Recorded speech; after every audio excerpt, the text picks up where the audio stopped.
Hello everyone, and in this video I'm going to show you two different ways to dry your hair with root volume that will actually last for 3 whole days. This process will specifically focus on working with the root area of your hair.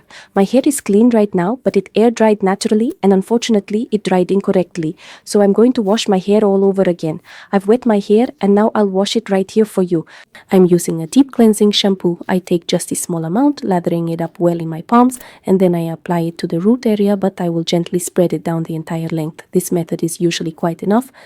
After rinsing the shampoo, I take a thick conditioner and apply it just to the bottom third of my hair. I left it for a few minutes and rinsed. Then I towel dry my hair and pick a styling product.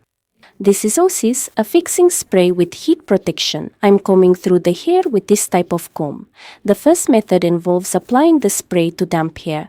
This approach allows you to achieve root volume that is softer and more flexible, yet at the same time quite long-lasting. It's enough to just fluff your hair with your hands at the roots throughout the day and the volume will come back. Then I remove the nozzle and dry my hair along its length with a warm stream of air. I try not to over-dry the root area as it dries very quickly anyway. Demi, Solcia.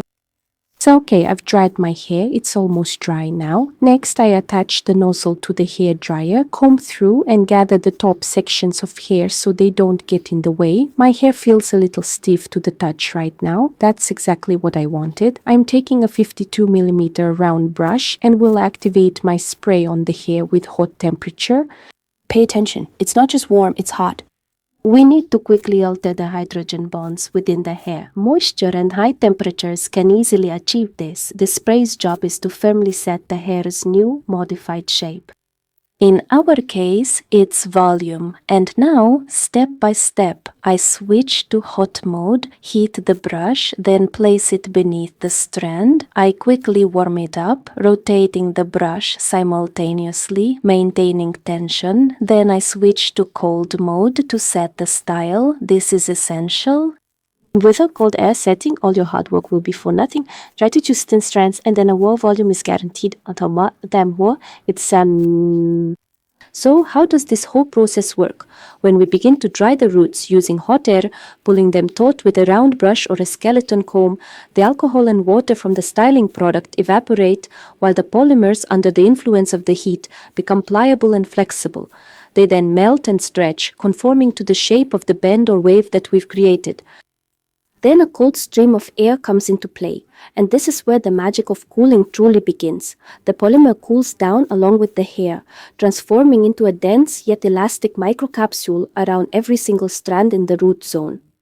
Because the spray dries together with the hair strand, it physically thickens its diameter right at the root. The hair becomes significantly stiffer and denser and can already stand upright completely on its own, resisting the pull of gravity, and there is no stickiness whatsoever. Hair remains loose and can be combed through. There's also no heaviness, unlike some foams and mousses that can saturate or weigh down fine hair. This spray provides a dry, firm hold and lasting power. This structure won't collapse from outdoor humidity or light perspiration, as the polymers are already set in the desired shape. And to really secure the result, if your scalp is prone to oiliness, you can use a dry shampoo immediately after this kind of styling. Yes, applied directly to clean hair during the day, it will absorb all the excess sebum your scalp naturally produces. The second method is to use the spray precisely at the moment before you begin to style each individual section of hair. So, you take a strand, apply the spray, and then proceed with styling. All of the very same actions that we've done in the past, but the fixation will be considerably stricter and the volume will be much greater. Well now, if you need a more intense volume, then use the second method. I frequently apply it to the crown of my head and sometimes to my bangs because my fringe area is quite sparse, having very few strands of hair, so this technique truly comes to my rescue. Keep in mind that these two methods are simply the fundamental basis for achieving root volume. This is, so to speak, this is not a full-length hair styling technique.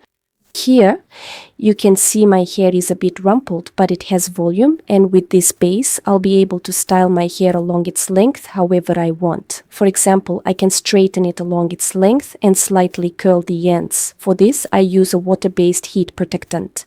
I apply it only to the ends or at most up to the middle of the hair's length And then, just as quickly, using a hot air stream and a small diameter round brush, I curl my hair and achieve this result.